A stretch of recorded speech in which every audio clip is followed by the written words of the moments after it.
You hear that? There we go. Yeah. All right, let's go.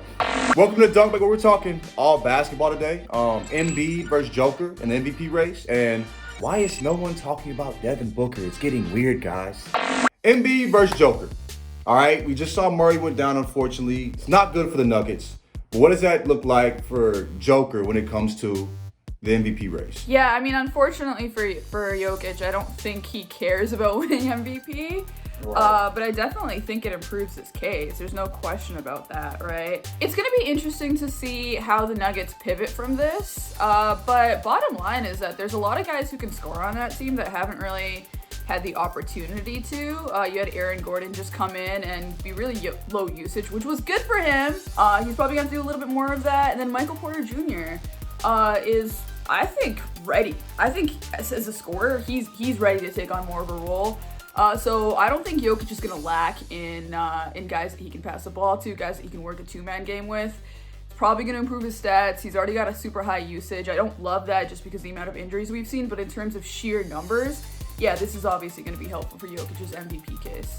I mean, he's the MVP at this point. You know what I mean? Based upon, if we're looking at his year, he's close to 50, 40, 90 and averaging a triple-double. Close average of triple-double. I mean, that's absolutely insane to me. But unfortunately, how good the team is depends, it affects your the MVP race. I don't think it helps them, in my opinion, because the team is not going to be as good, and they were playing good. They had a rough stretch, and it became much rougher when Murray got hurt. They're fourth in West right now. They're like a game behind the Lakers, who will probably catch up on them. But I don't think anybody else really will. I think the Blazers have a shot at it now that they're healthy. The Blazers are struggling though but right I don't now. I don't think they're gonna fall below 6. That said, 6 would still be a really tough place to give somebody the MVP at. Whereas Joel Embiid, number 1 seed, I think before he got hurt, he was the front runner, right? Yes. It was between him and Jokic, and I think it's really interesting right now. You see that no one really knew who the MVP should be, and now I think we're settling into Embiid versus Jokic with the way that Embiid's playing right now. Just destroyed the Mavericks. They had no answer for it. They tried going zone, tried Dorian Finney-Smith. KP was out, but they tried They tried Boban, which was fun for me personally. I love watching that matchup, right? Not fun for Boban. They tried Maxey. The guy can just do everything. He can face up, he can post up. He's really improved his passing game. I just don't see him slowing down unless he gets hurt again. So I think this is actually going to be a two-man race, and we might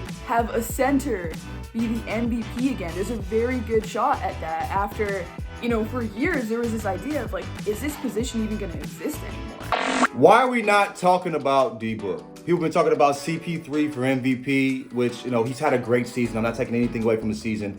He's turned a team that was making strides into the second best team in the league, but he's not having an MVP season. Let's not be ridiculous. But we're not talking about Devin Booker, and he's the best player on the team. Why not? Yeah, listen, I love that Chris Paul is getting his career flowers. He makes every team that he's on better. He makes every single person that he plays with better almost. And I think we're seeing that with the Suns. But Booker is a guy that was already really, really good. And the biggest knock against him was is he just getting, is he putting up good stats on a really bad team? The Suns, the last 25 games, the Suns have gone 20-5. And they've picked up some really, really impressive wins.